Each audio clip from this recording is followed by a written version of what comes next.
Bu Ratna berjalan di antara petak padi, tangan mengusap bulir muda, wajah teduh berseri. Ayah dan dua anaknya membantunya, menyiangi rumput liar, tertawa ringan saat salah satu anak melihat katak kecil.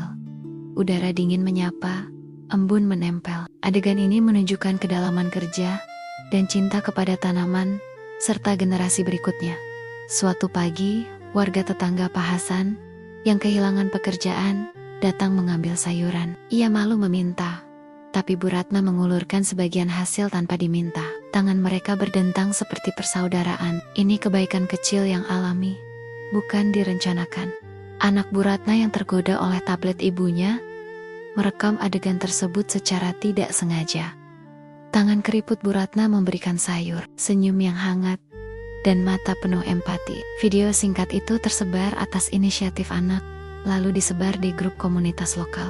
Dalam hitungan jam, video itu viral. Caption sederhana, "Ibu kita, petani pemberi kehidupan." Orang-orang mulai membagikan bagaimana perempuan mampu menumbuhkan harapan. Reaksi yang muncul, jaringan donor bibit gratis muncul, relawan wanita tani berdatangan, dan influencer peduli lingkungan membagikan ulang dengan harapan pedesaan tidak dilupakan.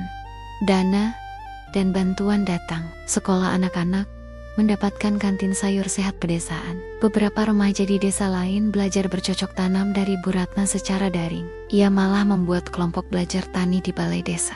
Sementara itu, muncul tawaran liputan media. Wartawan datang dengan kamera besar. Reporter bertanya Bu Ratna merasa canggung. Ia lebih suka berbicara tentang tanah, bukan tentang dirinya. Ada plagiarisme, ide yang mencoba menjadikan ceritanya komersial, penawaran judul buku, sponsor pupuk, tetapi semuanya terasa terlalu kaya, terlalu jauh dari kehidupan sehari-hari. Dalam keheningan, Bu Ratna duduk bersama remaja desa. Mereka membuat keputusan. Ia akan menerima bantuan berupa benih dan alat pertanian, bukan uang atau produk sponsor. Bantuan itu diolah dan dibagikan kembali, tetap menjaga integritas. Dengan bantuan, kelompok tani lokal terbentuk. Mereka belajar menanam hidroponik, pertanian organik, agrowisata. Bu Ratna memimpin dengan hati. Modul sederhana disebar. Malam-malam belajar bersama, bercampur tawa dan aroma daun segar. Saat panen raya tiba, desa mengadakan festival sederhana. Penduduk berkumpul, anak-anak menari mengenakan pakaian daun, makanan sayur hasil panen dibagikan. Bu Ratna dipanggil ke atas panggung, diberi bunga, tapi ia lebih memilih turun dan membagikan kunyit, tempe, sayur ke layanan ibu hamil. Musim berikutnya, angka gizi anak-anak membaik. Remaja lebih menikmati pelajaran biologi praktikal. Di sekolah, anak-anak kelas belajar pupuk dari kompos limbah rumah tangga. Kita melihat data sederhana di papan pengumuman lokal. Angka diawasi, stunting turun 15%, kerawanan pangan turun 20%.